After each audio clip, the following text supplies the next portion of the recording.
When you look at the behavior of a group of people towards a political party, you know that the party is doing something positive to them. So can you point out something for us? A lot of them go to the market now.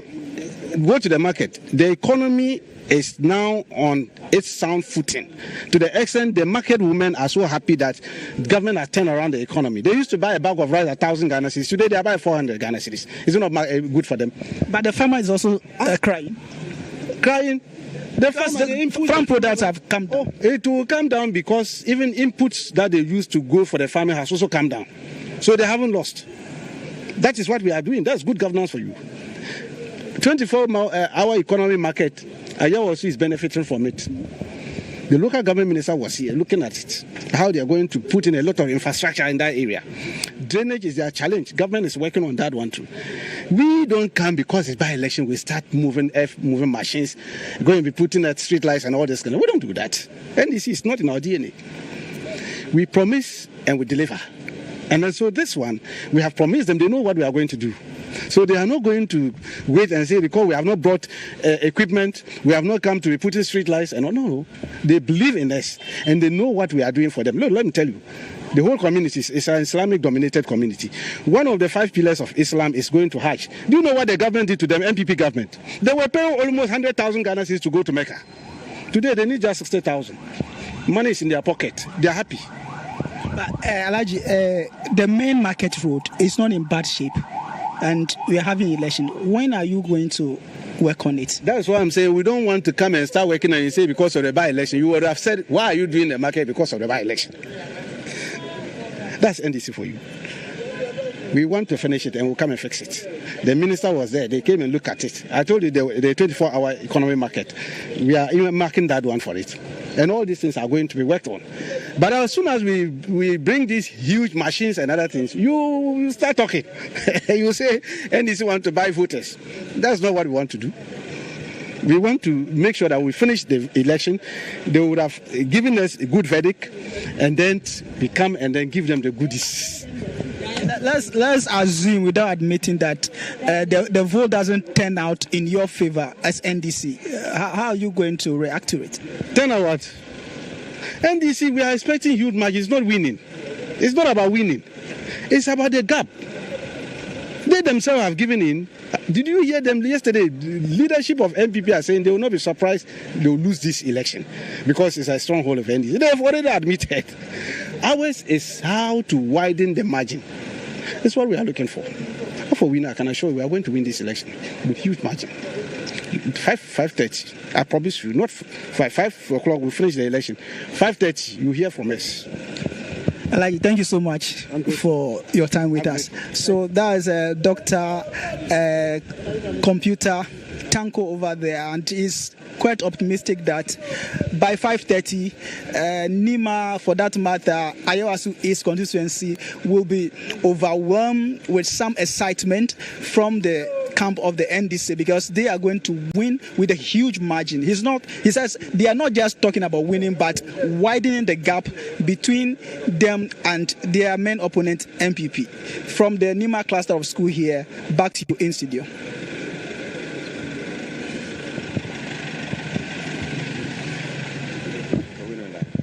I don't know. So that's Calvin Powell live from Ayawaso East, one of the polling stations, one of the 113 polling stations, and 290 are supposed to vote, but it's 11:19, and so far 49 have voted.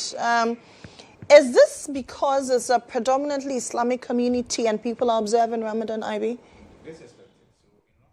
Many Muslims, if they have the opportunity, they will take break from work. For that whole month, they will take break from work just so they can have their peace of mind and dedicate themselves to observing the holy month. Those who do not have that luxury, many of them are working, so they might have gone to work, right? So you wake up at dawn, you attend to the requirements, and sometimes people are able to just catch some sleep before heading to work. Others are unable to do that.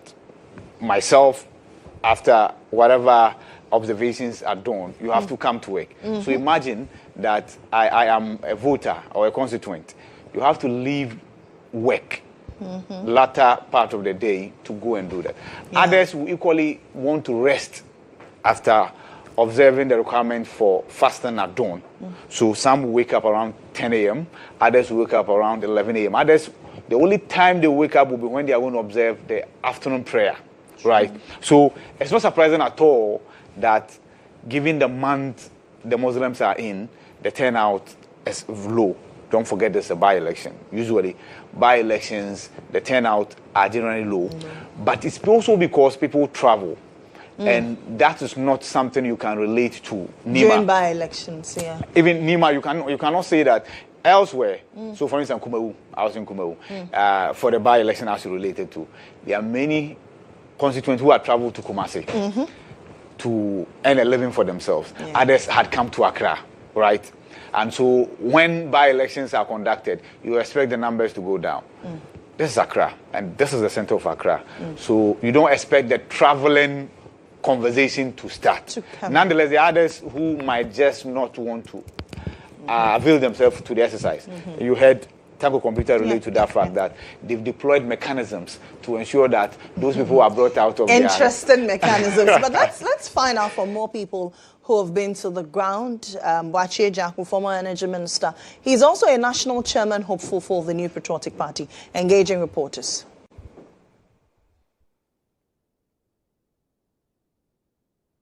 I would wish that we get to that stage in the body politic and in our evolution of our democracy, and that would be fine for us. And finally, for me, your life from Ghana Television and our partner is based on the fact that voting grants you the exercise of your fundamental freedoms. I have lived through all the military coups in this country, where your fundamental freedoms are denied in your face, where you have no right to say something or anything. If you are wronged, you are wrong, and you have no recourse. The military government sitting on your neck gives you no chance. So even if you are dissatisfied, it requires the shedding of citizens' blood to make a change. We don't want to get back into that era. We are now in an era where you are freely given the right to choose, the right to decide. Let us not toy with it. Let us not say that we are tired of democracy. We've tested democracy, we've tested military governance, and nobody should wait for. Yes, democracy may have its pitfalls. Yes, democracy may have its shortfalls, but it's the best amongst the things available. I will therefore urge all our citizens and voters here, make a little time to exercise this franchise that speaks your mind, so that together, all the political parties, all of us as citizens, we can advance the gains and the goals of democracy one step at a time. So my plea is, come out, spare the time. It is worth it. Come and cast your vote, and then you would have exercised your civic responsibility to the development of this country. And lastly for me, Chairman, how are your chances? You did your last already. Yes, but this is final. So give somebody else. No, wait. You said this is give somebody else. You indicate this is a simple exercise for all Ghanaians. Does this warrant the vote buying or gift giving we see from political parties like yourself? It is a sad commentary on democracy. It is a sad commentary on the quality of life that you have to exercise. You have to be transactional about who governs you. I can bet you that in your own hometown, when they are choosing a chief, right, you will not allow anybody who is not a true royal to occupy the stool. You will fight to the death to make sure that a genuine royal occupies the stool in your village or your hometown. How be it then that when it comes to the national, which is bigger than my hometown or your hometown, we are reckless about the decisions we make and reduce it to a simple transaction of money? We are doing ourselves a lot of harm. It means that we are not allowing the best to serve us, and that vicariously people will buy into themselves into an office for which they do not intend to be faithful servants. I have lived in South America, Brazil, Ecuador, Colombia. I've lived and worked in these places, and I've seen the disaster they courted for themselves with drug money entering their political system. The destabilization they are still experiencing is a result of that decision. I pray that in this country we will not sink to that level, because the violence that can arise from that and the violence that can be visited upon us will be beyond our imagination. So let us think deep. Look, if somebody gives you 1,000 cedis today, in another week, the 1,000 cedis is gone. But ask yourself, what have you exchanged for that 1,000 cedis? It is my plea that yes, I can understand some of the lame arguments being made, but you are a citizen, and there's a clear responsibility and onerous on all of us as citizens to make sure that we select the best to govern us. If we do less, we are doing ourselves harm. So we know you are contesting for chairmanship. What are your chances?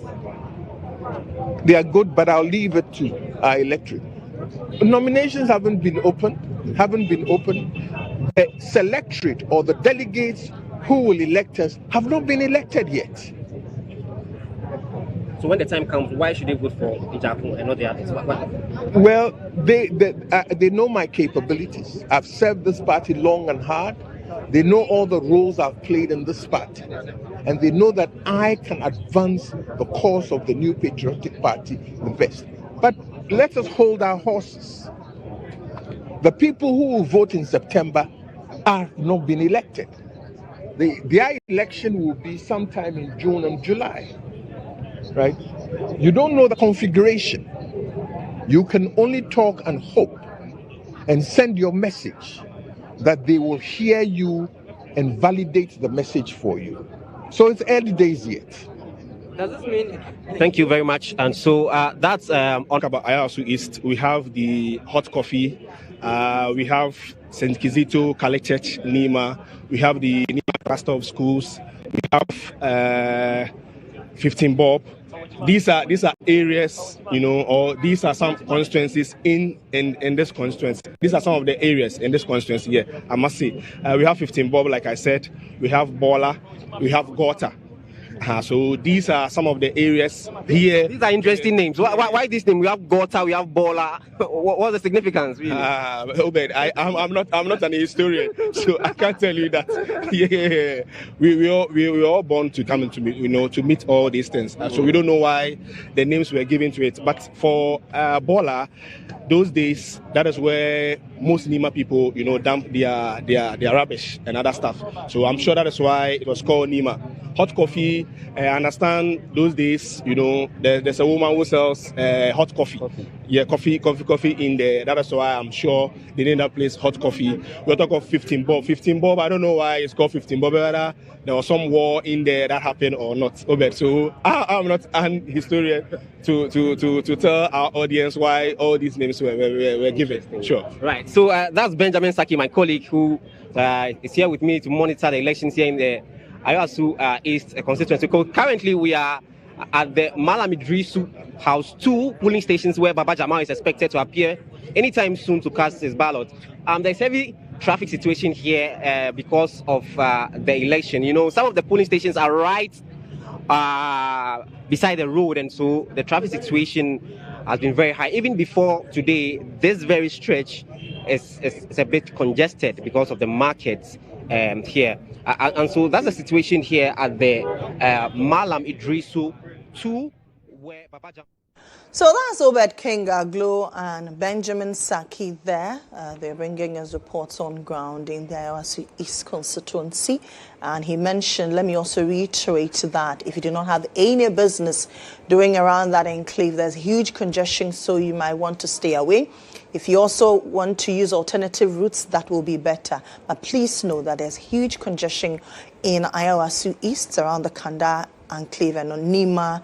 So you want to take extra caution, and then you equally want to drive carefully because there are people going around casting their ballot. IB. Yes. Back in studio. Yes. And this is rather calm because it's a by-election anyway, and very often by-elections don't give any chaos. There's relative calm. Yes. And I unless it's Chiripone or it's was even as enough we recorded something closer to this because it was a high stakes one. Talensi was equally a very troubled one. In fact, we were dodging bullets, and I mean literally. Yes, gunshots were fired just in front of the NPP party office. Then, of course, the seat was held by the NPP. Mozori then was tapped to be a chief, so he left Parliament. NDC was in power, so NDC took that seat, and since then, Talensi has been with the NDC. Yes, Chiripone, of course. The rest they say is history. We all know what happened in Chiripone. Etiwa East as well. Yes, Etiwa, Etrion, Bibi Kakra. Exactly. So the by-elections and violence, like Siamese twins, especially when it's in an area that is a stronghold, is or keenly contested, right? This time around, I think nature has conspired to make this peaceful. We are in Ramadan. True. Regardless of how somebody provokes a Muslim in Ramadan, they want to exercise restraint because they are in Ramadan. Exactly, that's one. And kudos to GHOne. His men had painted the entire constituency black as early as before 6 a.m. when I was making my way to the office. You could tell that there was a huge police presence. Exactly. Yes. So and it was same in Akutia as well. Oh yes, yes. Even though we recorded just a few incidents, but Akutia was relatively calm. I agree. I agree. Same as Ayawaso East. I just hope that the 49,000, the little over 49,000 expected voters will turn up. Yeah. Maybe we'll record lower than that, but I hope that we have a sizable number who are coming in to vote. Then we can close voting early, because sometimes people think, oh, it's a stretch of a time, 5 p.m., so let me wait, and then at the close of polls, there are still people in queue waiting to also vote. But relatively, it's been calm. People are going to vote, between 5 people, 2 independent candidates, 1 from the NDC, 1 from the NPP, and then 1 from the LPG as well. It's interesting that the LPG he showed up to be counted, right? This conversation will have just been NDC, NPP, and then Umaru Sanda, who has had to go independent. Let's stay on Umaru Sanda for a while, because the national chairman of the NDC, Johnson Asidin Ketia, had extended an olive branch to him as late as 2 days ago. That if he, he's been expelled from the NDC, by the dint of the fact that he decided to run independent. I mean, the party constitution explicitly says so. Exactly. So he offered the olive branch and said if he decided to rescind his decision to contest, the party then will the party will accept him back. Right. We've engaged the secretary, the constituency secretary, who is now the MC for the constituency, Ayawaso East, the district in essence, who says after mosquitoes extension of the olive branch, they engage. You mean the national chairman? The national chairman, yes. General Mosquito, yes. Johnson Asiniketia will forever be General Mosquito. And he wears it proudly, right? So they equally approached him, and he said no, his mind was made up, and that he was going to contest. Paula Brampa told us on this platform that if Umaru Sanda had looked at the figures since 1992, he would have realized that in Ayawaso East, they don't vote skirt and blouse. They don't. They don't vote skirt and blouse. So he was struggling to understand why anybody would want to go independent. He feels he has the numbers. That's one. Two, he also feels that he's not been given his due, right? He's an assemblyman, right? And per his sentiment, he served the party for a very long while. He was promised the MC position, right? I'm also aware that when it came to the appointment of the MMDCs, this is what happened. So the parties in the constituencies or in the district were given an upper hand. So in the executives, you decide as to who is best qualified to be either a DC or an MC, right? Or a mayor. Those names are presented together with all the others that had applied. But you and I know very well that when a party in a constituency makes a decision, that decision holds weight. So the party secretary, the constituency secretary, was presented. And so he found favor as far as the committee and an appointing authority were concerned. I'm sure that if he had taken the olive branch that had been extended by General Mosquito, there's a party in power. The party could have found something for him. It would not have been surprising that even the Baba Sadiq's appointment that we are hearing today, yesterday. Maybe it would have gone to him. It's possible. You never know. It's possible, right? But he also feels, and you see, sometimes these decisions are not just made in a vacuum, in the spur of the moment or in a vacuum. I'm sure there are people in the constituency who have been poking fun at him that your party is in power, what did you get, right? You were disturbing us here, campaigning and doing the saying. So he wants to, for want of a better expression, destabilize the numbers. Then you know that, okay, I equally wield authority in the constituency. Exactly. Then if you want to do reconciliation of a sort, you'll consider me. This morning we engaged Koko Anyidoho from the same constituency, who is an observer now. And he related to the fact that his allegiance to the NDC is never in doubt. Sure.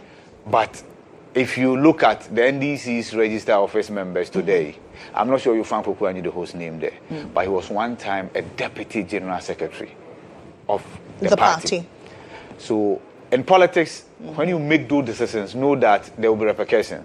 Maketenya Uno, one of them as well, right? Dr. Atta Kennedy, Dr. Rekumbrube, Dr. Nyaho Tamaklo. Mention them. So once you break ranks for the party, there's a fate that awaits you. And I'm sure that they all think through before they make such moves, right? You cannot tell me that Umaru Sanda, after today's exercise, if he doesn't win, which I know for a fact he will not win, and everybody knows that he will not win unless we all want to pretend, right? And play the ostrich. And play the ostrich. It will take a while for his political career. He will still be an assemblyman. He will still be an assemblyman. But for how long? Because we all know that assemblymen are sponsored by political parties. Of course. Even though on paper we say that it's supposed to be non-partisan. We all know that they are all sponsored. Right? So, yeah, it's a decision he has made. There are political repercussions for that decision. But let's see. But kudos to Baba Ali of the NPP. He's equally brought some vibrancy to the party in the constituency. He's young. He's a teacher, right? He was born and raised there. A thoroughbred Nima person. Of course, Benjamin was struggling to explain some of the names, the Bob and what have you. Let me hold you there. We'll come back to the nuances involving the 5 aspirants. But let's head to the Jubilee House for Government's Accountability Series. The appropriate advertisement. 3, a copy of approved scheme of service. 4, copy of technical clearance. 5, copy of the appointment letter. 8, the committee's work. It received 43 reports from institutions and individual petitioners. 36 at Ghana India Kofi Annan Center of Excellence in ICT, the Ghana Post Company Limited, Ghana Revenue Authority, Ghana Ports and Harbours Authority, the Ghana Shippers Authority, the National Health Insurance Authority, Office of the Ministry of Food and Agriculture, Office of the Attorney General and Ministry of Justice, the Petroleum Commission, the Public Procurement Authority, the National Communications Authority, National Pensions Regulatory Authority, the Tema Oil Refinery, Ministry of Health, Ghana National Gas Company, Volta River Authority, Bui Power Authority, the Ghana TVET Service, the Ghana Investments Promotion Center, the Electoral Commission, the Gaming Commission of Ghana, Maritime Authority, the PSC Tema Shipyard Limited, the Ghana Civil Aviation Authority, the Metro Mass Transit Limited, SD Dombo University of Business and Integrated Transit Limited, SD Dombo University of Business and Integrated Development, as it was known then, the Minerals Income Investment Fund, the Social Security petitions about the revocation of the appointments to the following organizations: the Forestry Plantation Development Fund, the National Investment Bank, the National Development Planning Commission, the Ghana Exim Bank, the Ghana Commercial Bank or GCB Bank, the Volta Lake Transport Company Limited, the Ghana Investment Fund for Electronic Communications, and a collection of petitions from persons living with disability. At the end of its work, the committee made the following findings. 1. Of the 36 institutions that appeared before it, 28 had commenced the recruitment processes before the 7th December elections.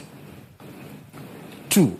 A total of 13 institutions revoked appointments made in a response to the 7th of December 2024 revocation directive.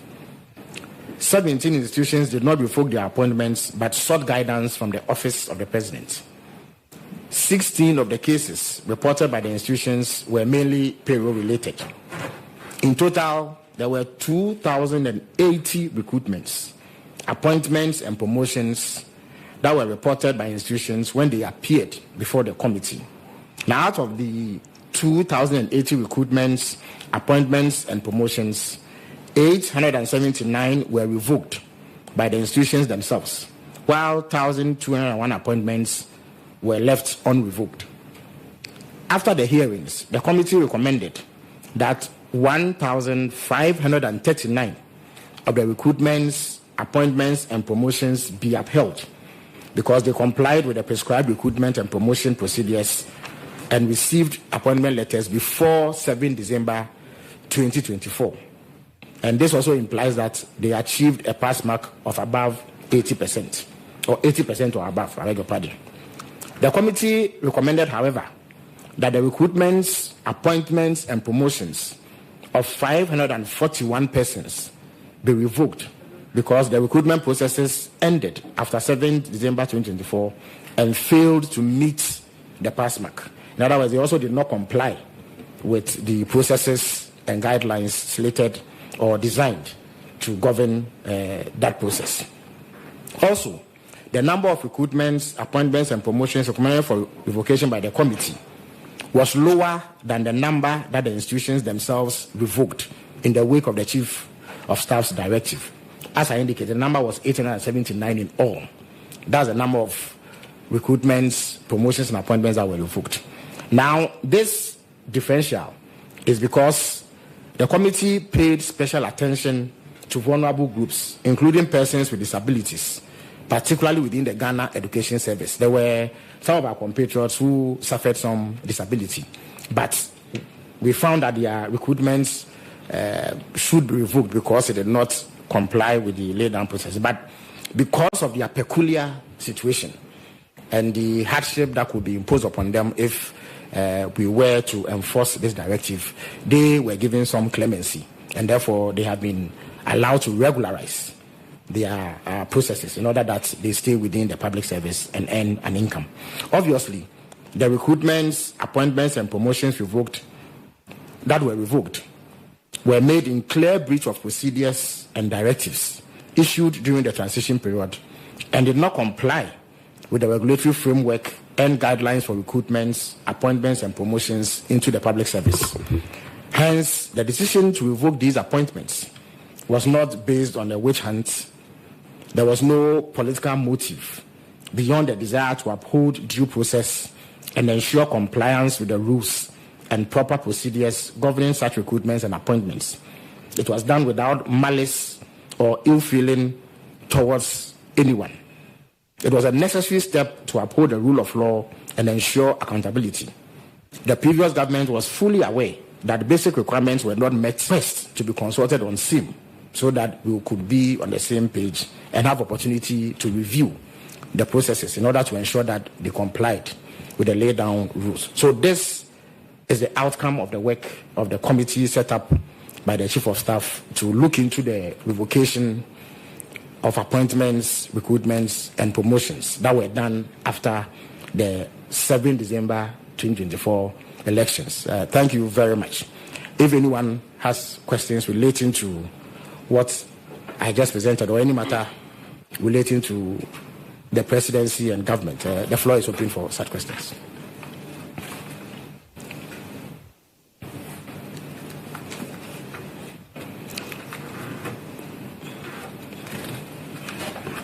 So, because this is live on television, I would suggest that those who are asking questions should move now so that we don't have a long break. So I take it that the presentation was self-explanatory and touched on every point. All right. So in that case, then, I thank all of you for coming.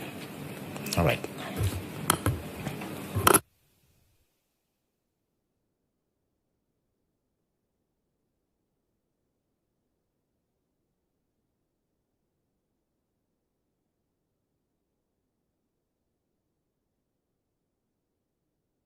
So that's Felix Kwakye-Ofosu. He's Minister in charge of Government Communications and giving us a brief of what's happening in government on the Government Accountability Series. But just so you know, we're bringing extensive coverage of the Ayawaso East by-election on TV, on radio, and online. We're live on Star 103.5 FM and across our affiliates across the nation, online as well, starfm.com.gh. We have a host of stories there for you as well.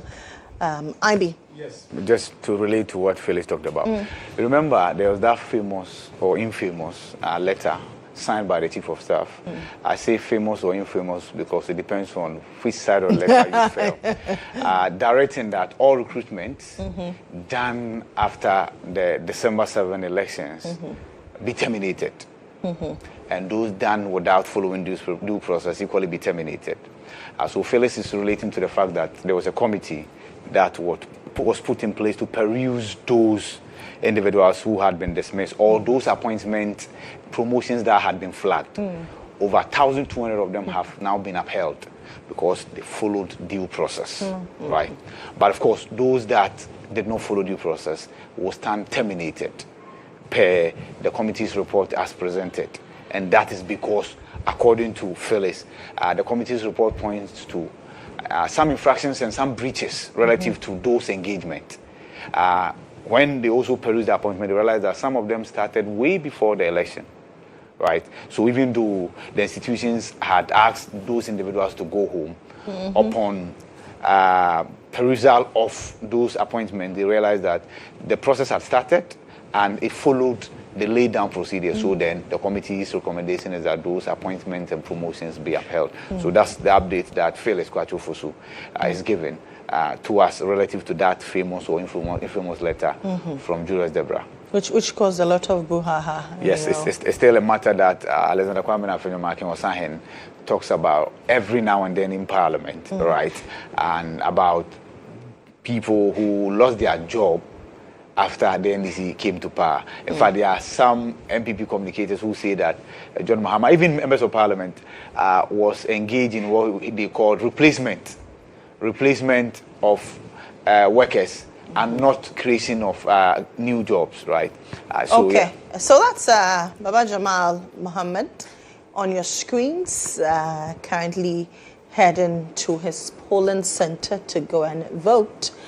Mind you, he's one of the 5 aspirants and one of the top 2 in this particular by-election. He's going head-to-head with the Baba Ali of the NPP, and also Umar Sanda, an independent candidate, another independent candidate, and then a candidate from the LPG. So Baba Jamal making his way. Obviously, I will be surprised if he doesn't vote for himself.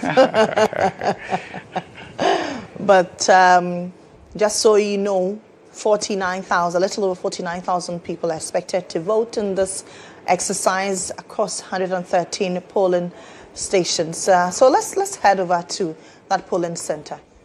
That's what we've been waiting for. That's what we'll be waiting for his arrival to vote here at the Malam Idrisu House 2 polling station here in the Ayawaso East constituency.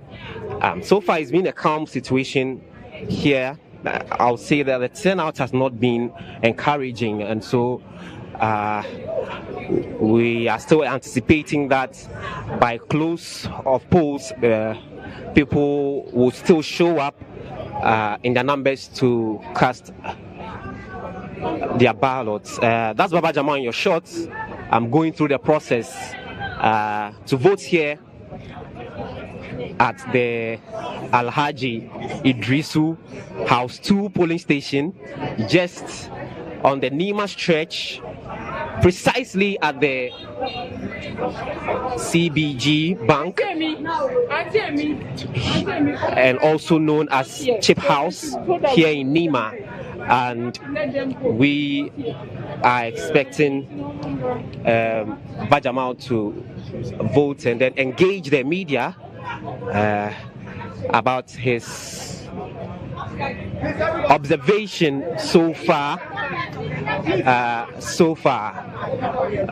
We are being asked to go back a bit, so to allow Baba Jamal to vote.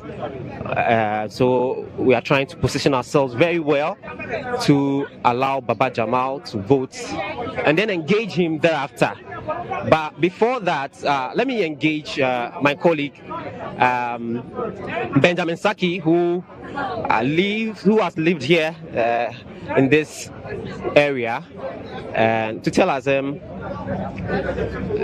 of the demography of this area. So, Benjamin, that's Baba Jamal voting. We know that he is a Nima person, and you are also brought up here. Tell us, this very place, what was the name of this? It has a name of a person. Is it because of that they've given that name to the polling station? Yeah, I understand there was some rich man here called Alhaji Idrisu. So that is why here was named Alhaji Idrisu House. You understand me? That is why. And it's also opposite the Bola place. This place is called Bola because there's a school, Islamic school here called Research School. Also adjacent to a mosque here, one of the biggest mosques here in Nima, called Alhaji Seidu Mosque here at Nima. Recently, that CBG also came here for the Nima branch. This place also is also the high street, the Nima highway off the place. So we are all waiting patiently with bated breath. So we hear from the NDC parliamentary candidate Baba Jamal to talk to us. It's been sober, it's been calm. Low turnout here at the Alhaji House. Also, when you go to St. Kizito Catholic Church, it's been low turnout, and other polling stations. You know, it's been low. Security is very visible here. Party agents are also alert. You understand me? And the atmosphere is charged. You know, because Baba Jamal is in, the NDC parliamentary candidate is in.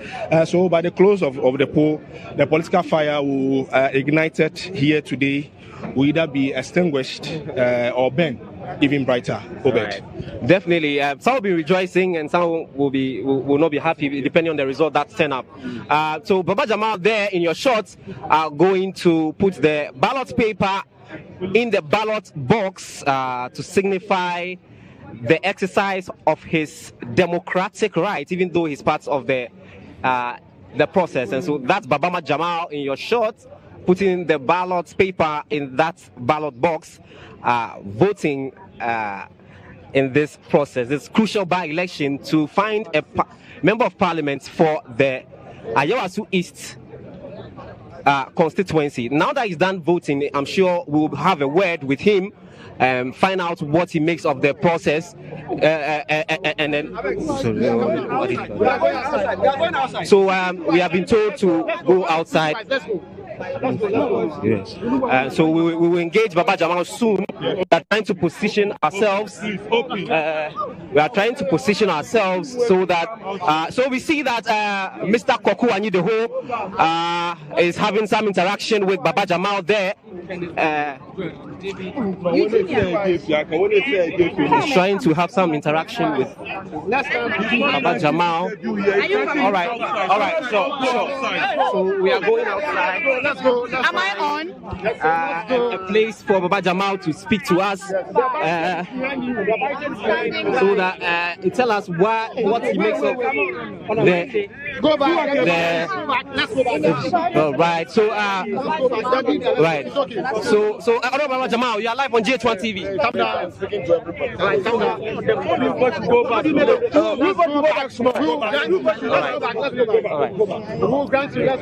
All right. So a bit of echo there, but that's okay.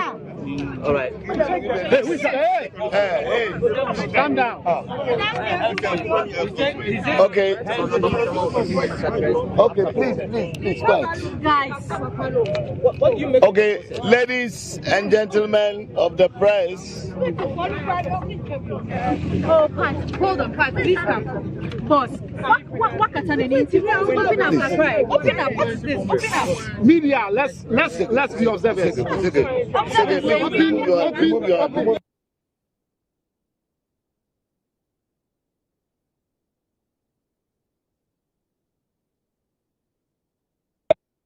Okay. Please, you come back. Leave them. You come back. Come on. Leave them. So that we can give them things. Okay, so, ladies and gentlemen of the media, finally, I have voted at my polling station. I am very grateful to all of you for your participation and coverage. You all know that this has not been an easy process for me, starting from the day of the primaries through to the voting today. But I give thanks to Almighty Allah for taking me through to this point. So far, I've been to several polling stations. The process has been very, very peaceful. We commend the police for taking good care of the process. I have visited more than 25 polling stations so far. It has been very peaceful. The turnout, understandably, is a bit slow because I know, this is largely a Muslim community. So I know it will pick up as the day goes by. But what I want to assure you is that we will do everything to ensure that the process is calm, the process is fair. I've already advised all my supporters to stay calm and also be law-abiding. We want to see a peaceful process. We want to see a peaceful election. We pray that Almighty Allah in this month of Ramadan will ensure that we have a peaceful process. It is God that makes kings. My prayer is that if God is doing his king, God will remember me in his blessings and let me have the opportunity to lead the people of East Ayawaso and to prove a point for my people. Like I said earlier, I am not motivated by materialistic things. I am motivated by human service. And that is why I am here to serve my people. I've done it before in Akwetia, and I know I will do it better in East Ayawaso, inshallah. I want to thank all of you and also wish you all well as the day goes by. Please, let's report fairly. let's report fairly. So far, as I said, everything has been fair, and I want to believe that you all support us in rebuilding our constituency and resetting the constituency. What percentage are you looking at? As I said, God makes kings, so the percentage will be determined by Allah. We have prayed that we should have a high percentage, but it is in the hands of Allah, and Allah will determine the that. involvement of Sanda not scaring you at all? He's from the NDC.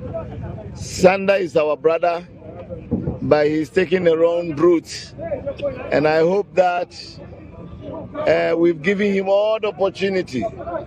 Unfortunately, he decided to contest, but it is a contest. I'm a Democrat. I'm a typical politician and a typical Democrat, and so I welcome contest. So let him also try. We are all trying, and see what Allah will do to us. What do you tell the delegates that are yet to come? It's a weekday. This is Ramadan as well. People are fasting. Of course. 5 o'clock is just around the corner. Of course, we have not gone past the midday. We are still, the day is still young. We are praying that they will come out. As I told you, this is a largely Muslim community. They will come out at appropriate time, and those who have even gone to work will come and vote. So I encourage people who are out there to come out and vote. Be part of the decision. Don't wait for others to determine for you. Be part of the decision. Honorable, do you have confidence in the poll conducted by the Global Info Analytics? He conducted one for the primary and it failed. This one he still due to win. Do you have confidence in it? I don't want to comment on that for now, because as you said, when he did the first poll, I challenged him and said that I don't believe in what he did. And of course, I was proven right. This time he has done a second one. He is a fine pollster. We don't want to discredit Ghanaian pollsters. But I think that he got the first one wrong. But I hope that the second one, he will be able to hold up to his credibility. It's by 75%. I will do the Hausa later. Thank you so much. So that's parliamentary candidate for the NDC in this election here in the Ayawaso East constituency, Baba Jamal, who just voted here at the Baba Idrisu House 2 here in Nima a while ago, interacting with journalists, expressing confidence that he's going to win this election. And so it's still a very, very, very, very heavy security presence here. Police are still here to ensure that there's law and order. We can say that it's been peaceful so far. If you look into this shot, we see that there's heavy congestion here, a lot of traffic on the stretch because it's a very densely populated area, market activities ongoing, and so if you are using this very road, be rest assured that you are going to go to a lot of traffic because of the markets here and also the election that is currently ongoing. So from here at the Baba Idrisu House 2 here in Nima, where Baba Jamal just votes, had his ballots, had his votes, I must say, we'll keep updating you with the final results as it will be collected at the St. Kizito Catholic Church at the Nima Nababout. We'll bring you that update as and when it happens. King Aglo there. Baba Jamal also just engaged the media. Interestingly, he's questioning the credibility of Global Info Analytics, especially when they missed out on the process which elected him as candidate for the Ayawaso East NDC as well. Will that play a role here? Well, so yesterday Joshua put that direct question to Musa Dankwa on GA Today as why he's bothered himself to conduct another poll about today's exercise after the first one failed. And he said he owns it as a responsibility to the constituents in Ayawaso East and also Ghanaians in general to conduct the poll. The fact that the one for the NDC's internal election or the internal process failed, doesn't mean that he should stop polling. Baba Jamal referenced something, and that's of interest as well. As you mentioned, he says, yes, when he conducted the one relative to the NDC's primary, he challenged him, and he told him that he was going to get it wrong for the first time. Now, indeed, he got it wrong. But he doesn't want to call his credibility into question. And so, in order for him to hold on to his credibility as a pollster, and he also doesn't want to discredit Ghanaian pollsters, he hopes that this one that he has given him 75.3% comes to pass. So then Musa Dankwa can then hold on to his credibility. Yes, I think that's a fair comment. Because indeed, it's a fact that regardless of the explanations you want to give, regardless of the justifications you want to give, when Musa Dankwa said the wife of the late MP was going to win comfortably, after it was all said and done, that didn't happen. That didn't happen. She lost.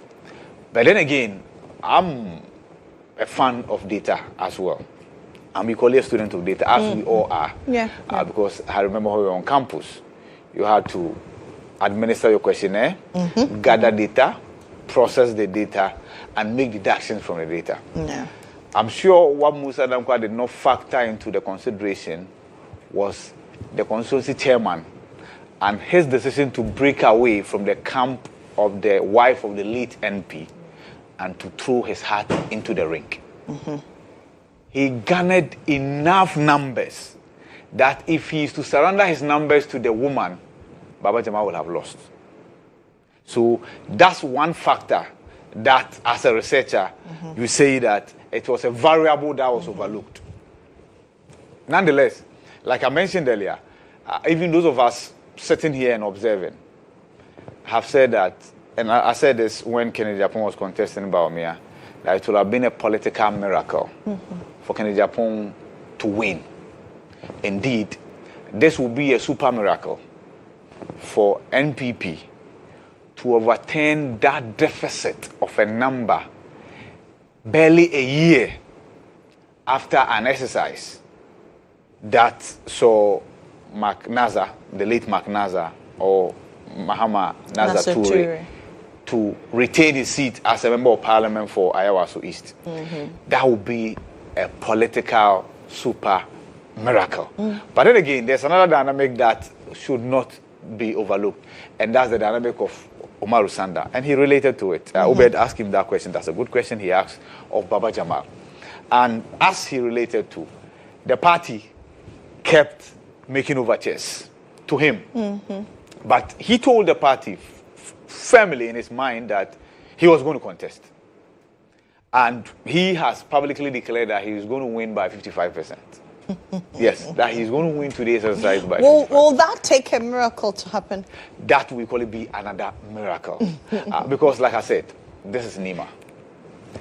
The NPP has been doing well in the Zongo communities. Right? If you move back to 1992, and then you come to 1996, look at the figures. And go to the year 2000, look at the figures. Go 2004, look at the figures. 2008, go to the look at the figures. You realize that the NPP, at every electoral cycle, has been gaining momentum in the Zongo communities. So the votes that predominantly will have gone to the NDC is reducing, even though the NDC has kept winning. So what it means is that the NPP is chipping away the gains and the gains of the NDC. But we are not at a point where that becomes so monumental that the grounds will shift. As of yet, we are not there yet. In fact, the party did a lot of work in that regard with the establishment of the Zongo Development Fund and then also the creation of the Zongo and the Inner City Ministry. As to whether that ministry was able to do something monumental enough to help with the power dynamic shift, the verdict is out there. It doesn't the ministry do is anything. out, it's been yanked, and nobody's complaining. That's because obviously it didn't live up to expectation, right? Yeah. Let's hear from a few more people who are in the constituency as we speak. John Boedu is the former General Secretary for the NPP. He's been speaking to my colleague Calvin Powell.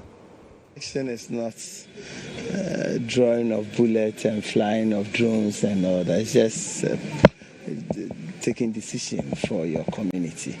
And I think that so far with the campaign that we did, clearly this place is a place that has not been developed over years. It's the NDC that has been winning all the time. The people here are saying that this time they want to change their hands and get another party to get MP representing them here. Nima, as we all know, we've not heard their name in Parliament before, and I don't think that since 1992 to date, we know the challenges they have, deployable utility, facility, and all that. And I think that is something that this by-election has presented itself to them for them to have another candidate representing them from the New Patriotic Party. We hope that, but what's more important is that at the end of the polls we should have peace in order to go about our normal duties. And I believe that early days yet anyway, but we still believe that we will not have any incident at all.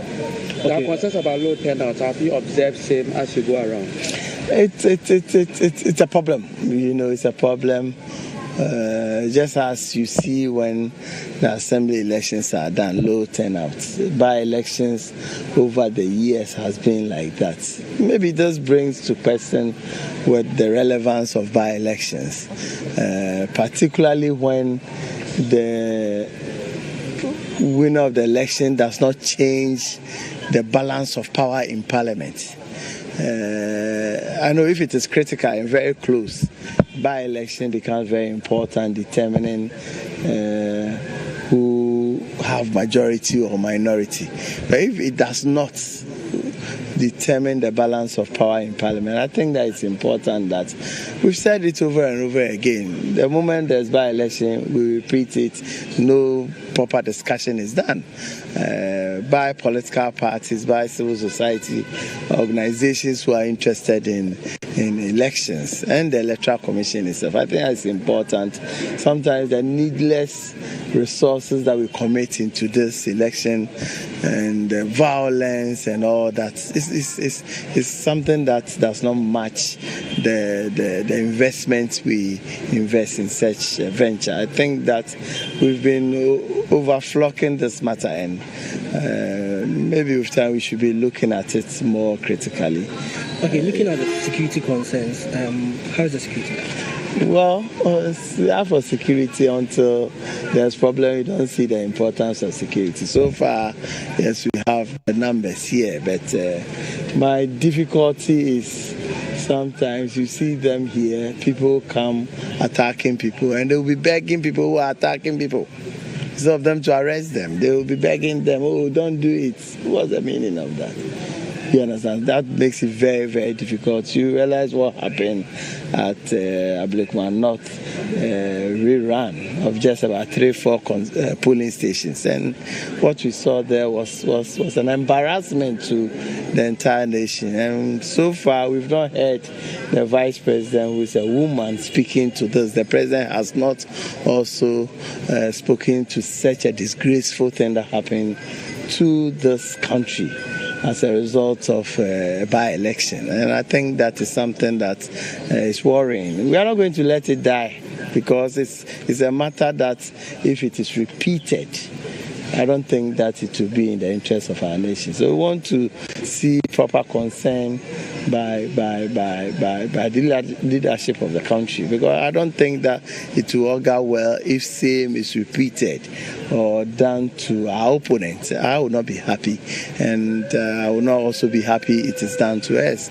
particularly when no concern is shown. It's embarrassing. It's embarrassing. Honorable, I've seen a lot of the NDCP MPs. Is it a sign of conceding? Not exactly. We've done our house to house. We've sensitized our people. We have people working behind the scenes to make sure that voters come out to vote, and that's exactly what we are doing. We know our target. It's not just about winning. By-elections are not just about winning. There are other benefits that political parties get from by-elections.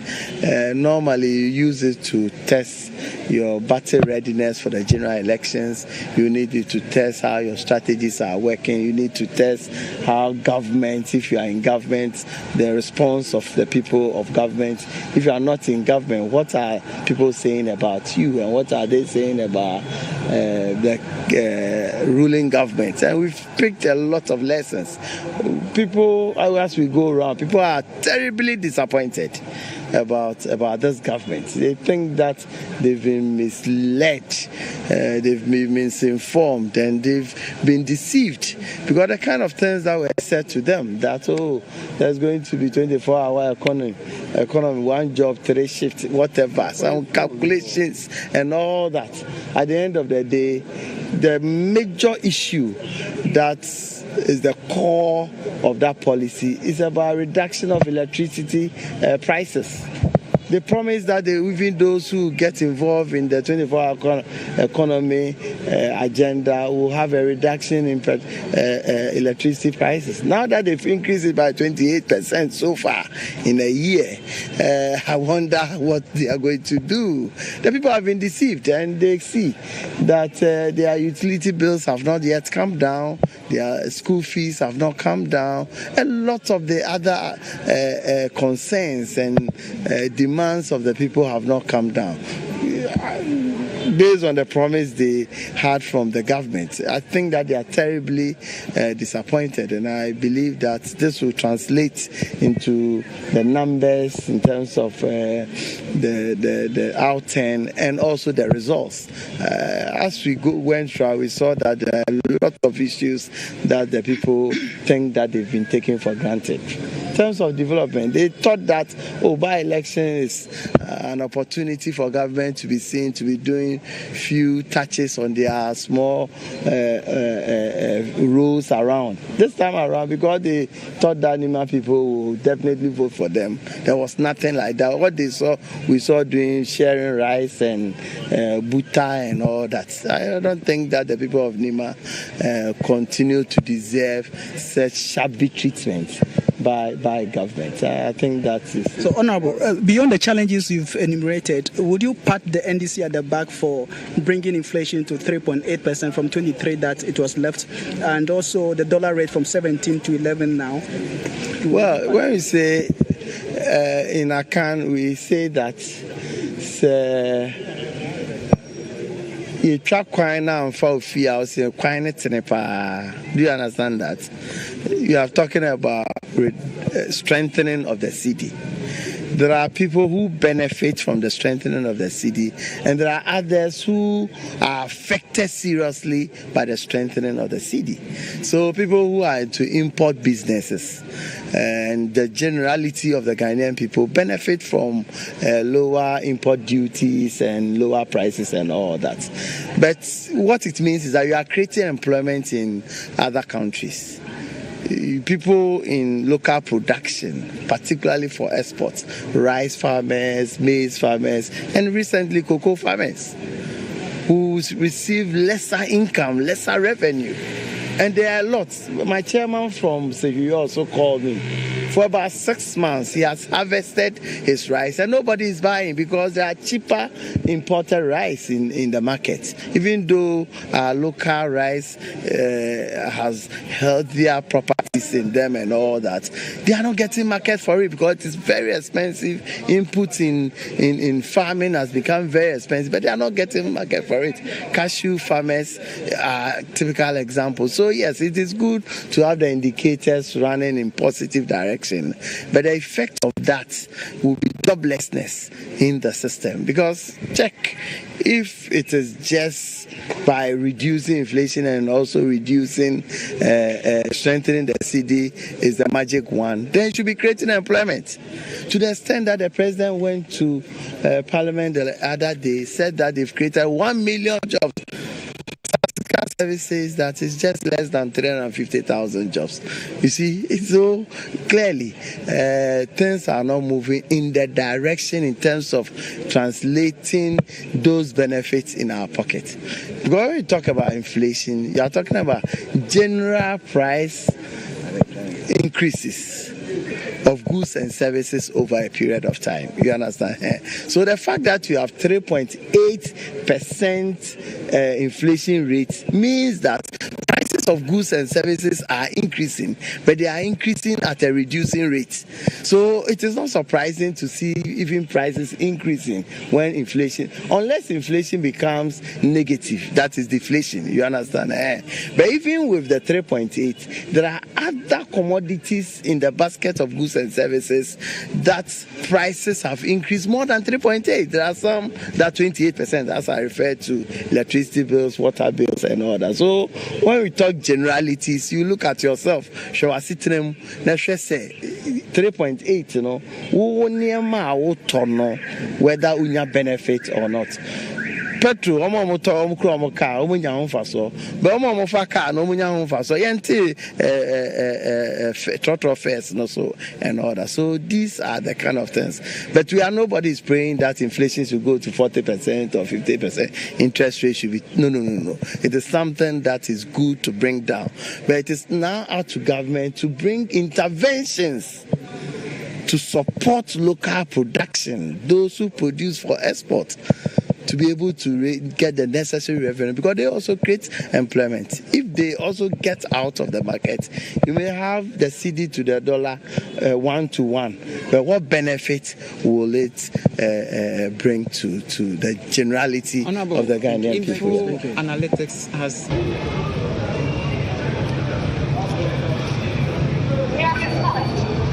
All right, so that's the former General Secretary of the NPP, GHOne Boadu.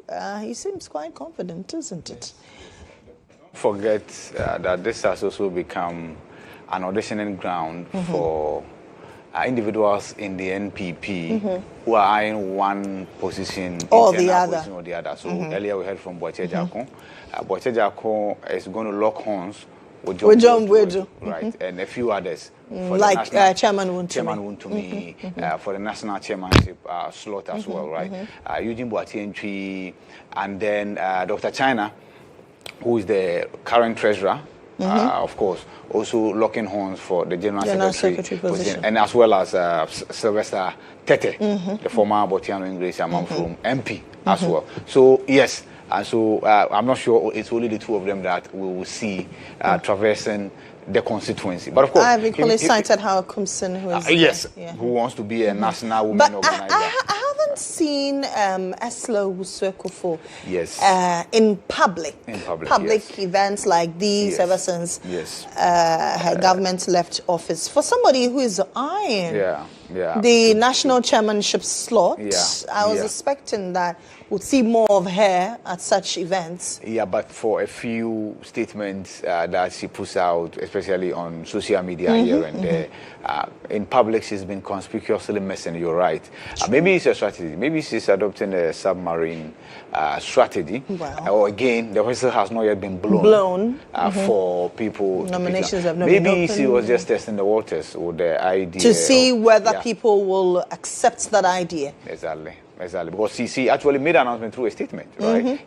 And a few pictures here and there.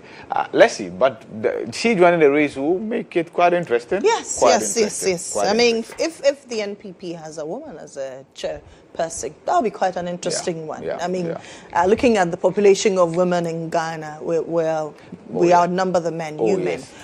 But the NDC as well, we haven't seen a lot of their leadership in Ayawaso East. I know a number of them are in the Ashanti region to commiserate with Sami Jamfi on the passing of his father-in-law. Yes. I think not a number of them, many of them. So apart from Usman Ayariga, Rashid Tanko Computer, and a few other NDC members who are in the constituency, I can say that a large number of them, including the national chairman, in the Ashanti region, to mourn with the National Communications Officer and CEO for Gold Board, Sami Jemfi. But of course, it must also be said that before the National Chairman, for instance, made his way to Kumasi, he had pitched camp in Ayawaso East, addressed a number of mini rallies here and there, together with a few people. Malik Basintale was there a few days ago. With his 5K men and women. Yes. And then you talk about others as well who had gone there to campaign. This morning, your engagement with lawyer Bernard Bediakon, he said he had equally been there to make some donation because he actually is now sitting on a seat that was once occupied by Baba Jamal. Baba Jamal, you know the irony of life. And so if he wants to protect his seat, where tomorrow Baba Jamal will not nurture the idea of returning for his seat, then he must make sure Baba Jamal succeeds here. If Baba Jamal succeeds in Nima and enters parliament, there will not be the appetite for Baba Jamal to tomorrow say that, I think I want to go back to Akwetia and then represent them as a member of parliament. That's on a lighter note. But of course, the point is that there are a number of them who had gone there to support. I found it quite interesting that even the defeated wife of the late MP made some donation of T-shirts to Baba Jamal's campaign, right? It's one party. Yes. And so after the contest, I'm sure that they've all now embraced the reality and unity they think is the way to go. And yes, I was relating to Umar Sanda, and what Baba Jamal said about him. Just so you know, Umar Sanda of the NDC, who is now an independent candidate, another journalist, by the way. He's an assemblyman, right? He's an assemblyman. You know, assemblymen take 1,300 cedis a month now as the allowance with the new policy that has been instituted. So, yes, after the chairman of the party extended that olive branch to him, we told that the MCE and then also Baba Jamal, the party's candidate, also followed up. He says he's made up his mind, right? So I'm sure now the amnesty is over. The amnesty that was granted him to return and that he'll be forgiven all his sins is over. If he wins, he's home and dry. If he doesn't, if he loses, it's a political miscalculation of a monumental proportion, and he will have to, unfortunately, live with the consequences of his actions, just as many people have. I related to Kwekwa Nyidoho as well, related to Michael Tenyawuno, Dr. Atta Kennedy. He is a professional, right? He's a trained medical doctor. So politically, you might have said that he did not find favor with the NPP, but as a professional, he still remained relevant. And today, the candidate, the flag bearer of the NPP, has had a reason to engage Dr. Atta Kennedy, has had a reason to engage Kwame Pianim and many others. Okay. Right? Yeah. Let's go to the ground. So, Obed Kingagle is engaging Director of Research, the Electoral Commission, Fred Tete. Tete, to tell us how the monitoring has been going so far. Mr. Tete, you're live on GHOne TV. Thank you very much. Tell us, you've been monitoring the election. What's your observation? Well, I would say so far so good. I've been around. Because of the traffic, I've managed to park my car somewhere and I'm walking through.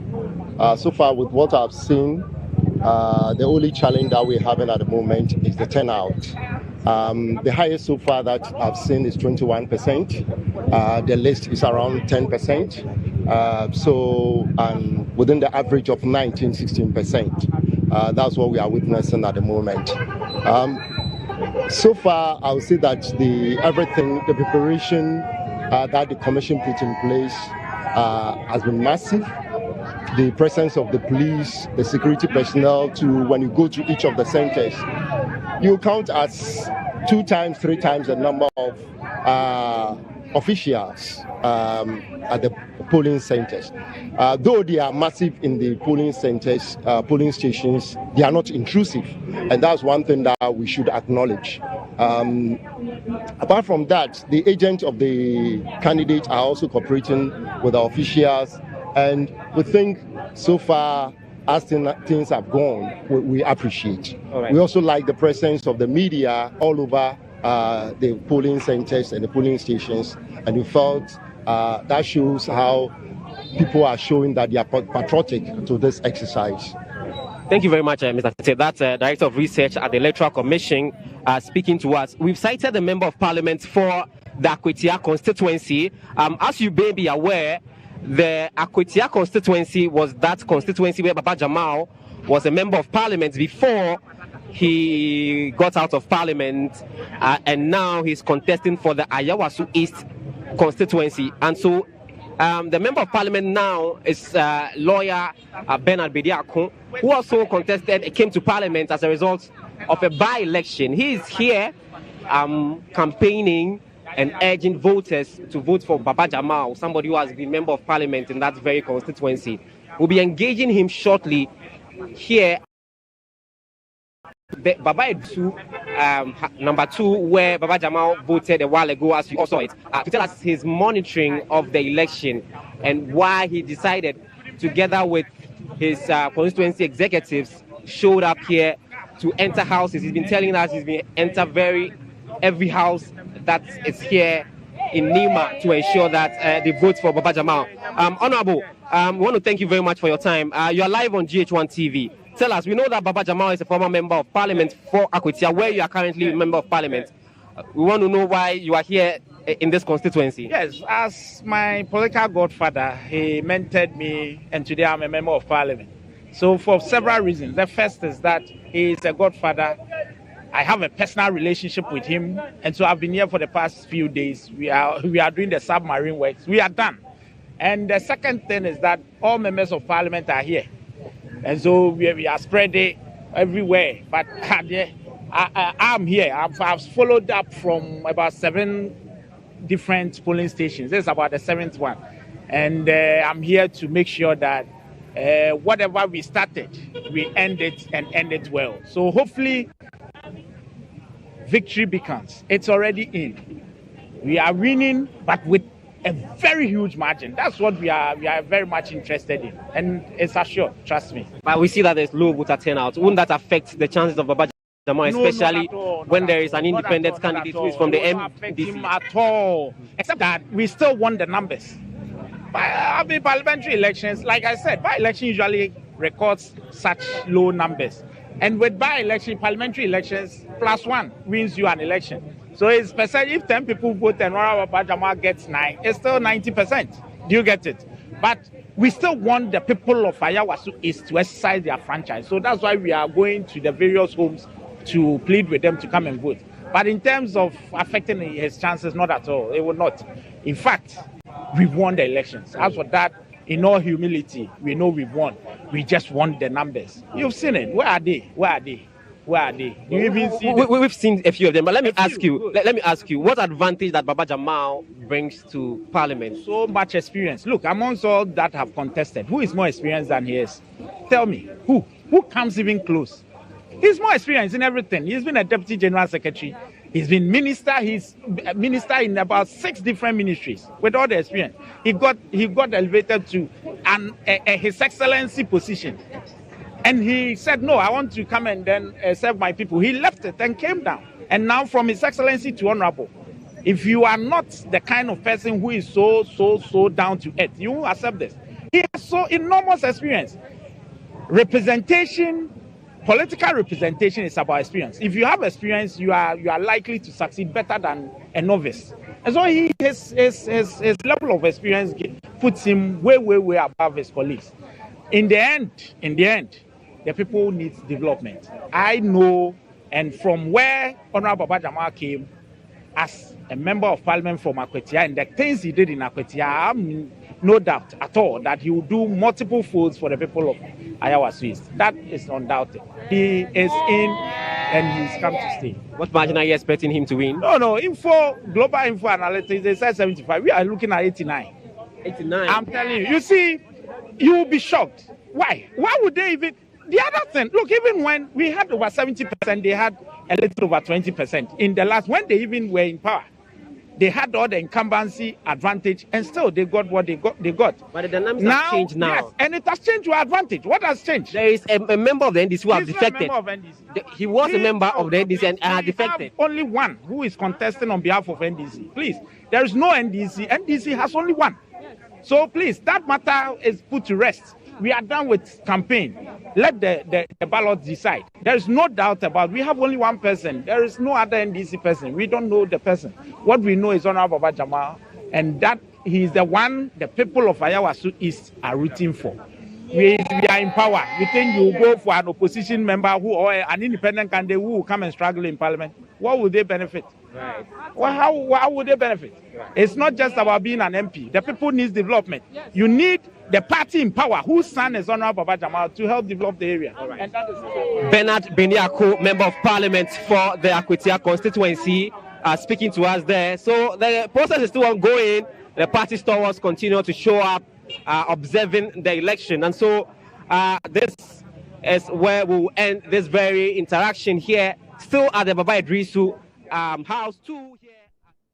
So that's Obed King-Aglo there, engaging some members of parliament and a few people in Ayawaso East as the by-election is currently ongoing. We're just about 4 hours into the close of polls. By close of polls, we would know whether the prediction of Global Info Analytics of 75% would surely come to pass. But the NPP is equally confident that they will win the seat. Who will it be? The NPP or the NDC? Or the independent candidates who make some inroads? Or probably the LPG. But let's hear from former Member of Parliament for the Otusinya East Constituency and a former Fisheries Minister as well, Mavis Hawakomson. In terms of the community, so the people are not happy and they decided not to come out to do. But we know by the end of the day, I mean, we have some appreciable numbers. But I think it's working in the interest of the MPP? Oh, well, that should be. That should be. Even though here is not our stronghold, but we know we have some numbers. So people have the lead now in the MPP. The numbers that will come out is likely to be that of the MPP. MPP. You understand? That is likely to be the numbers of the MPP. That's why I say we have some numbers. Scorpion will bite somebody. I'm telling you. I said it in the morning. At the end of today's election, Scorpion will bite somebody. As I speak to you, there's an ongoing meeting discussing that the tenant, whatever is going, they capture that, they lose. Well, you can do every strategy that you want to do. But MPP, we are a smart political party. We are focused on strategy. I was here since last 2 weeks. We talk to the people, but we realize that this is the stronghold of NDC. So you need to come out with a different structure. So the structure is my brother. I talk to them. After talking to them, I've engaged them. I tell them, what is your problem? You'll be shocked. The kind of thing they told me. One of it, they says, we've been voting for NDC for a very long time. We'll be telling MPP we don't like them. But there's no improvement in the Zongo. There's no infrastructure in Nima. They don't care about us. By election, by this time last year, some different constituencies. They are doing road construction. They are building hospitals for them. They are taking care of them. As we speak, Nima, one even block has not been put in Nima because this is by-election. Everybody benefits from the by-election. Show me, go around the country, the constituency, show me one single place that Nima benefits from this by-election.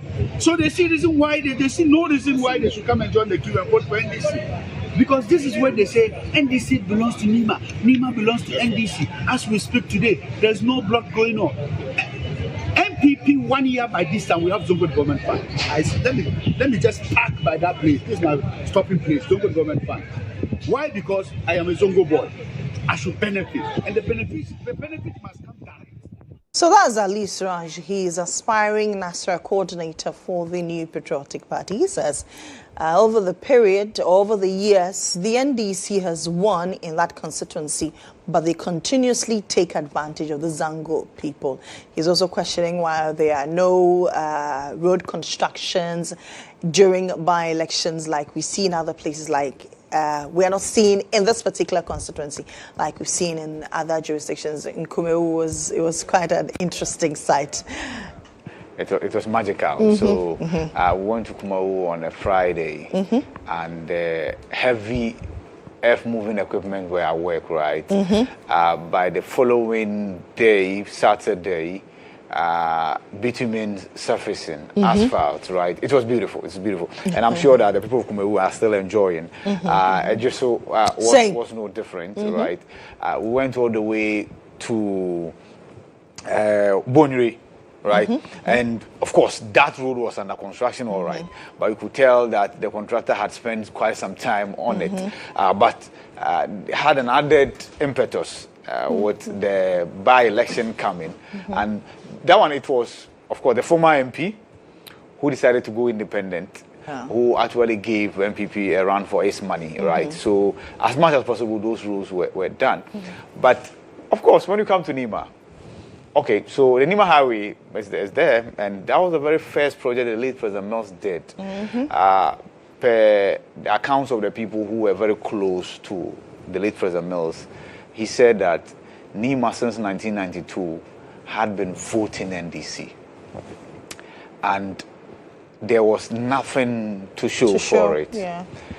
There are many other factors as to the reason. In fact, even land, availability of land to embark on a developmental project in Nima is a problem. And the same as we speak, because the population has doubled. Exactly. So what he did was to do the bitumen surfacing of where the president, the immediate past president, now like then candidate, Nana Donkwa Akufo-Addo, from the Nima police station all the way to Accra Girls. So that was the first time that that road saw asphalt. And since then, it's not been that bad. That road is still good. In fact, it's too narrow for even the population in Enclave. But expanding that road will also mean that many people have to lose their livelihood. I've realized that the Nima gutter, the big drain, that has equally been attended to. It's been a problem. It's been a challenge that for years it's been done. And then the pedestrian walkway on the Kanda Highway along the National Mosque. Yes. I've seen that project also completed. That project was started by the NPP. Yes, that has equally been completed. Then Agenda 111. Where they displayed my tea cellar. That's the Nima runabout. And it's still empty. And that's because I think that government is having a rethink. So there's the Bank Hospital, which is a stone throw away from Nima. There's Greater Accra Regional Hospital, stone throw away from Nima. There's 37 Military Hospital, stone throw away. There is now Mamobi General Hospital, not even a polyclinic anymore, right?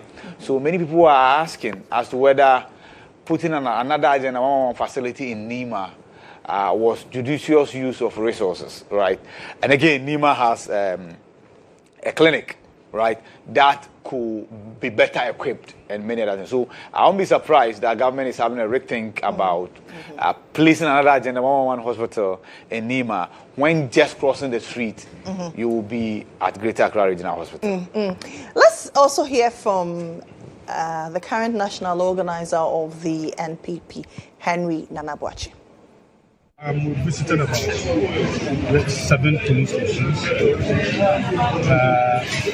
It's been relatively calm. The turnout, I mean, a great feature of any by-election is also low. We are hoping that hopefully by 5 p.m. we should have some improvement in terms of turnout. But let me also commend the police. I think they've done a good job up to this period. We shouldn't forget that we will have the counting period and the collation period as well. So we are hoping that by the end of this exercise, we should be free, fair, peaceful, and transparent. Regarding the polls, we see that everybody is also, especially the voters in Ayawaso East, they are also going about the civic duty quite in a very orderly manner. So we are very confident that Baba Ali Yusuf, his message resonates very well with the people. I have campaigned with him in several places. Yes, the MPP, we have never won this before, but I can tell you that Baba Ali Yusuf can surprise many. He was born and bred here. He is a teacher. He's taught so many people. He's a giver. He's a humble person. They love him. So I see the people of Nima giving their own brother the opportunity to represent them. So that is what I see. So yes, the MPP may have not won this seat before, but I can tell you that Baba Ali Yusuf will surprise me. That's Henry Nana Boakye, popularly known as Nana B. He was at one of the polling stations at the Ayawaso East constituency as the constituency votes in a by-election to elect a representative to lead them in Parliament. Pretty shortly we will end this particular coverage, and then the game will come up. And after the game will come up, we'll come back to bring you what's happening more on ground. And then we can do a wrap into final voting, sorting, collation, and then declaration. At the end of the day, who will carry the day? Well, our lenses will be on ground to tell you. But Ivy, finally, before we wrap up. It's been peaceful. It's been peaceful, and it's not surprising. The police have the luxury of numbers when it comes to by-elections, because we have 276 constituencies. For general election, they'll have to spread the numbers and even ask for support from the military, ask for support from the immigration, the fire service, and what have you. But this time around, it's just one constituency. So yes, they have the numbers, and you heard the EC official relate to that fact. And again, like I mentioned, this Ramadan, so it's largely expected to be peaceful. As a turnout that is concerned, if the prediction that as the hours were on, many people who were resting because of the Ramadan will now eventually come out and then exercise their franchise, then we'll once again record another low voter turnout relative to a by-election. But this one doesn't require 50+1. It's a simple majority, just one vote is enough for one person to win. Tatos Glover was in Parliament with 3 votes, right? And he was christened MP3. So regardless of how many people come out to vote, we'll have somebody elected as a member of Parliament for Ayawaso East who will be sworn in again. And you were right in relating to the fact that we've had a number of by-elections in recent time. In fact, we won't classify Ablekuma North as a by-election, but of course it was a rerun. It was a rerun. And of course, but basically that was it. And the victor eventually had to be sworn in again. Now, after today's exercise, Alban Bagwin, the Speaker of Parliament, will have to swear another MP. This is a different MP. Though this is not his first time, now he's going in a different capacity. Yes. I don't know whether he can stand on existing protocols. If that's if Baba Jamal wins. Yes, that's if he wins. Yeah, if not, it will be a whole different candidate. Yes. Yeah. So he goes and he says, Speaker, there's no need swearing me in again. I will stand on existing protocols. Anyway, that's where we end our coverage for now. Live on TV and on radio as well. We take a break and then we'll bring you the game on your screens and on radio as well, because we couldn't bring you Sports Digest. And then later on, the team will come your way again with more updates from the ground as our reporters keep crisscrossing the 113 polling stations. I don't know if the 49,000 electorates will make up for this particular election. I don't know if all of them will come out in their numbers. So far, has been relatively calm, and then the numbers have been low. Like IB has said, we are attributing it also to Ramadan and also attributing it to Ghanaians and their last-minute doing. So hopefully we'll come back with more after this. My name is Lily Muhammad. I did this with Ibrahim Alas, and he's stick and stay. You will know the winner here first. So of course. Stick and stay with us.